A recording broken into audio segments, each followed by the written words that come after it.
especialidad metabólica. Va a estar a cargo por la doctora Roxana Rubio Vázquez. La doctora Roxana es egresada de la Universidad La Salle, es médico especialista en medicina del deporte por parte de la UNAM y de nuestro instituto. Tiene una alta especialidad en medicina del deporte, orgullosamente por parte de nuestro instituto. Ella ha hecho algunos trabajos de investigación relacionados con yoga y es maestra certificada de yoga en método de yoga y espacio. Así es tan amable, doctora.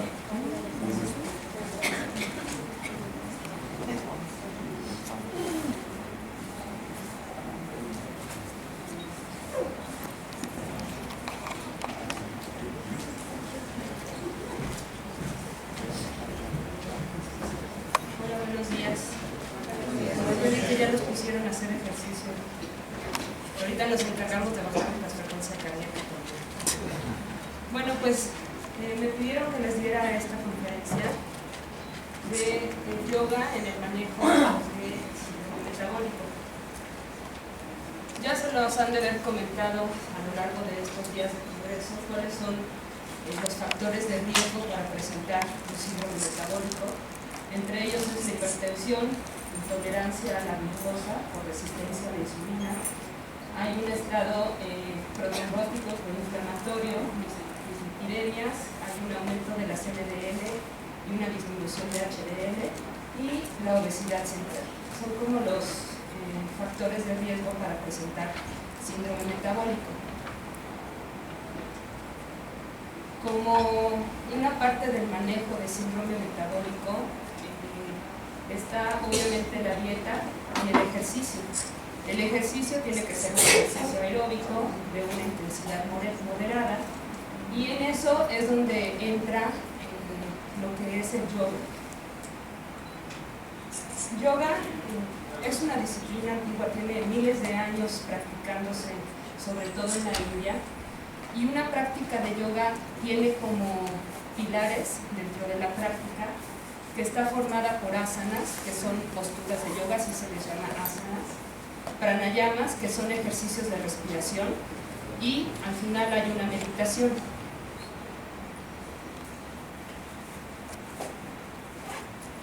¿Cuáles son los beneficios físicos tal cuales de la práctica de yoga?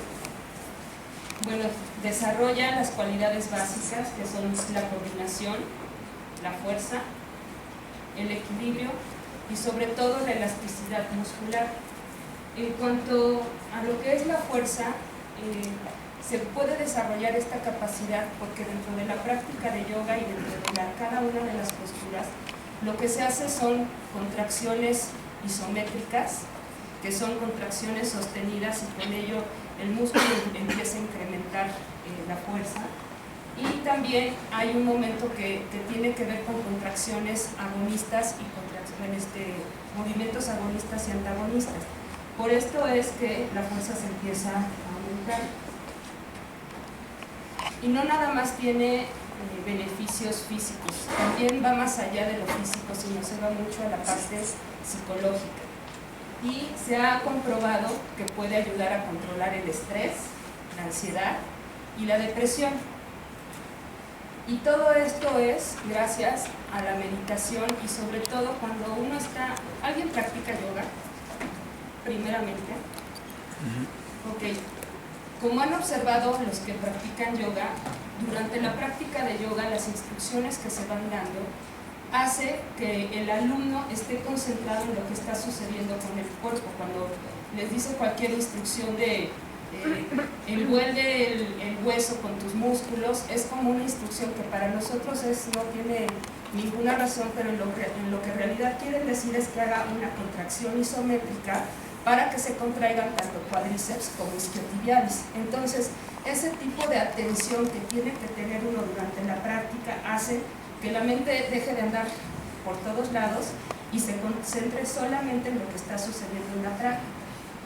Por eso es esto que se dice también que es mindful o mindfulness.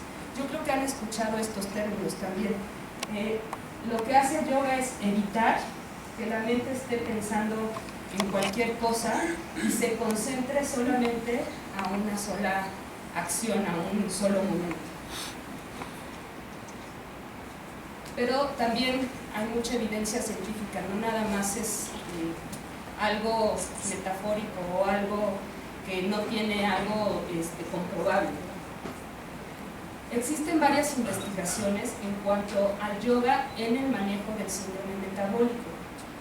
Hay las investigaciones que varían tanto en la duración de la práctica de yoga, esto me refiero a que si son nada más por 3 meses, 6 meses, un año, pero también en cuanto a qué tan frecuente se está haciendo esa práctica, si son 2 veces a la semana, 1 vez a la semana, 3 veces a la semana, hay diferente tipo de evidencia científica.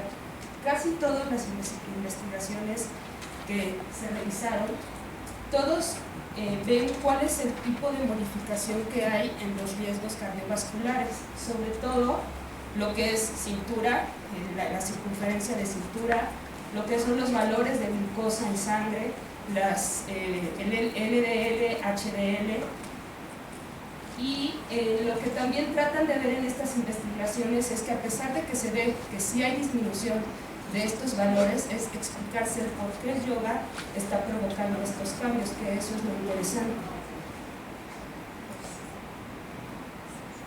Uno de los estudios que se revisó, hay una revisión sistemática de 44 estudios que fueron tomados de manera aleatoria, donde existieron 3.168 personas que entraron a este tipo de investigación para la práctica de yoga. Como les decía, hay valores donde los valores que se tomaron fueron los de la glicemia, la resistencia a la insulina, perfil lipídico, presión arterial y estrés oxidativo. Y en todos estos valores y en todos estos estudios hubo una disminución significativa en los valores tanto en personas que antes de la práctica de yoga, y obviamente también se hicieron grupos de quienes no hacían yoga o nada más estaban en cualquier tipo de ejercicio aeróbico, y quienes practicaban yoga. Entonces sí hubo una diferencia significativa en la reducción de los valores en la práctica de yoga. Miren, por ejemplo, la insulina, los triglicéridos, el colesterol, HDL, inclusive hasta el peso o el peso, hay una disminución tanto antes de la práctica como después de la práctica de yoga. Este es el grupo control, el grupo que practicó yoga. Entonces hubieron disminuciones importantes en lo que fue la práctica de yoga. Como les mencionaba, hay estudios que ven los efectos a los 9 días, los efectos a las 8 semanas, a los 6 meses e inclusive qué es lo que sucede con las personas cuando la práctica ya la llevan realizando por un año. En el estudio que hubo de 9 días, se vio el efecto en el yoga en el síndrome metabólico, y esto fueron un grupo de personas entre los 20 y 74 años de edad.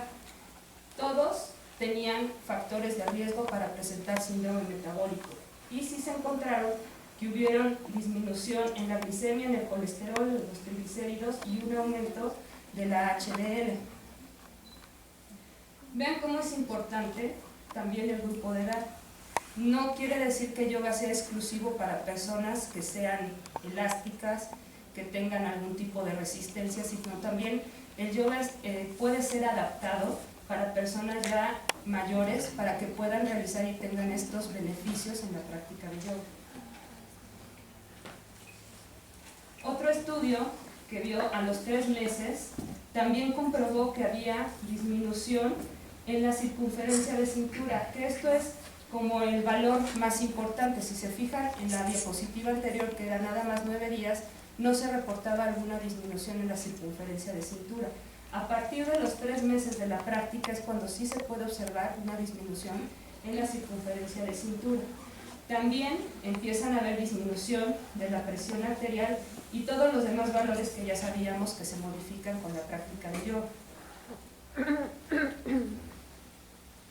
Otro estudio, y este estudio se hizo en China, vieron el efecto de un año en la práctica de yoga en los factores de riesgo cardiovasculares entre las personas que tenían síndrome metabólico. Aquí también fíjense cómo los grupos fueron adultos entre 50 y 60 años, todos tenían síndrome metabólico, y aquí hubieron dos grupos aleatorios, un grupo donde nada más se iban a caminar en una banda y quienes estaban haciendo una práctica de yoga. Las variables de estudio fueron la presión sistólica, diastólica, circunferencia de cintura, la glucosa sérica, colesterol, triglicéridos y HDL. En este estudio, lo interesante también fue el tipo de yoga que se estaba manejando. Ya lo vamos a ver más adelante. Hay diferentes estilos en la práctica de yoga. Y este estilo de yoga que se aplicó justo para esta edad es un yoga que no va rápido, sino un yoga que es más lento. Y eso empieza a tener efectos en el cuerpo.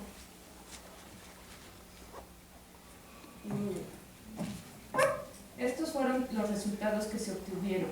Entonces también dentro del grupo de control y el grupo de yoga ya existen variables que son significativamente, estadísticamente significativas, donde sí hay una disminución en la circunferencia de la cintura, hay una disminución en la presión sistólica y diastólica, y también hay disminución en la medición de la glucosa, de los triglicéridos, de la hemoglobina glucosilada. O sea, sí hay disminuciones importantes en estos valores.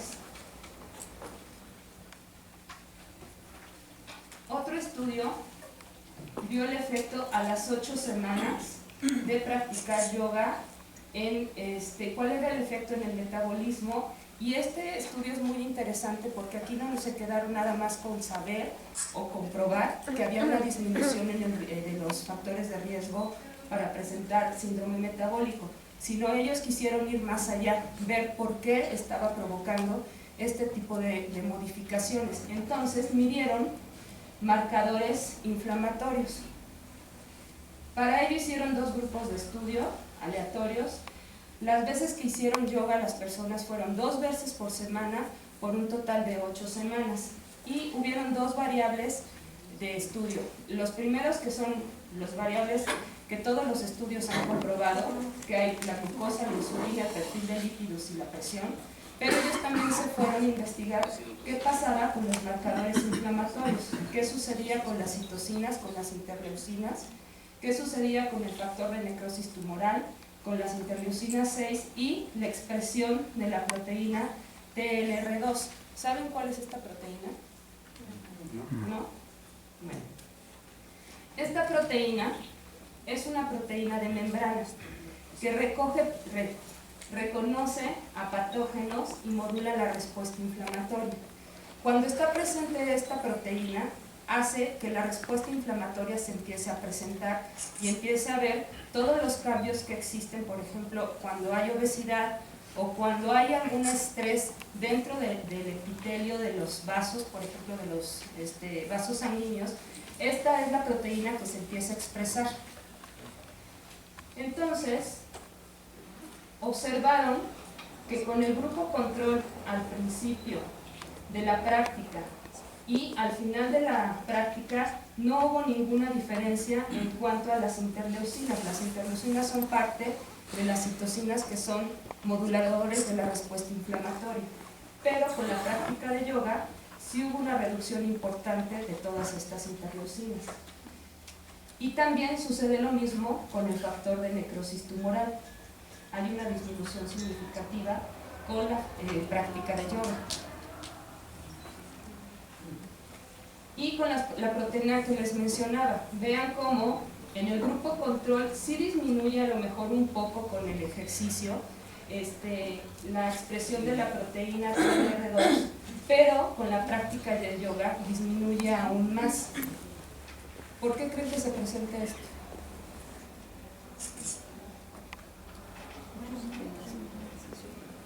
Bueno, antes de que les conteste esto, como les decía, hay diferentes tipos en la práctica de yoga. Hay un yoga que se llama Ashtanga, hay un yoga que es el estilo Iyengar, Bikram, e inclusive hay uno que es Kundalini. Han escuchado, yo creo, que hay yoga que dice que es Hatha Yoga. Hatha Yoga tiene varios estilos, entre ellos son estos tres. Y existe otra rama que es el Kundalini. En todos ellos, los estudios que se presentaron, hubieron modificaciones en las variables de estudio. El Ashtanga, ¿me puedes poner play, por favor?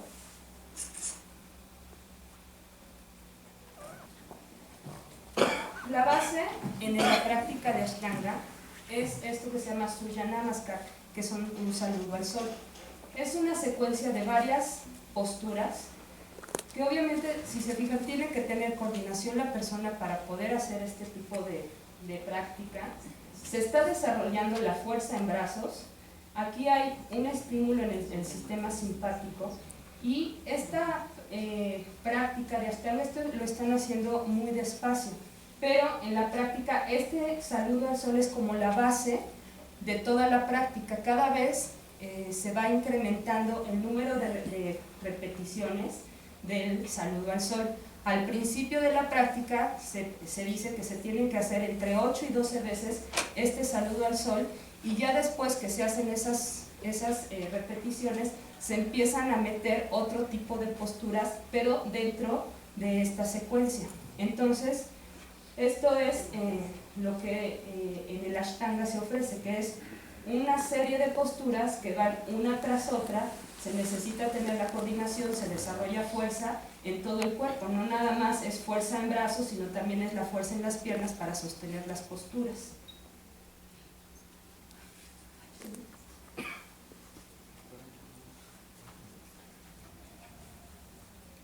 El otro tipo de yoga, ¿le puedes poner play, por favor? Es el estilo Iyengar. Este estilo Iyengar es muy diferente a lo que es el Ashtanga. El estilo Iyengar lo que busca es irse hacia la alineación de las posturas y adapta a las personas a la postura, no la postura a las personas. Si se fijan, el grupo de edad de las personas que están practicando yoga, se están haciendo modificaciones con partes elementales o básicas que se tienen en el salón de clase, que son el tapete, que son bloques, que son cobijas, e inclusive hay cuerdas. Entonces, la maestra lo que quiere ver con este grupo de personas es llegar a una postura donde hay alargamiento de isquiotibiales, pero si las personas ya son grandes, no van a llegar, inclusive llegar las manos hasta el suelo como debería de ser la postura, sino si se fijan, está ocupando bloques y está ocupando una altura en los pies para aproximar la postura a la persona, para que la persona pueda hacer la práctica. Fíjense cómo aquí ya está colocando las manos en los bloques y la postura en sí va con las manos hasta el suelo. Y el hecho que se suba también a una superficie y haga esta flexión plantar es para que solamente se alarguen los isquiotibiales y aquí los gemelos en ese momento no tengan el efecto de alargamiento. Ya después empieza a ver como una secuencia de irse hacia atrás y hacia adelante, pero para aproximar la postura a la persona. Y eso es lo importante en este tipo de práctica. Esta es solamente una postura, pero dentro de la clase se ponen diferentes aditamentos y diferentes posturas para provocar que la persona realmente tenga el beneficio de la postura.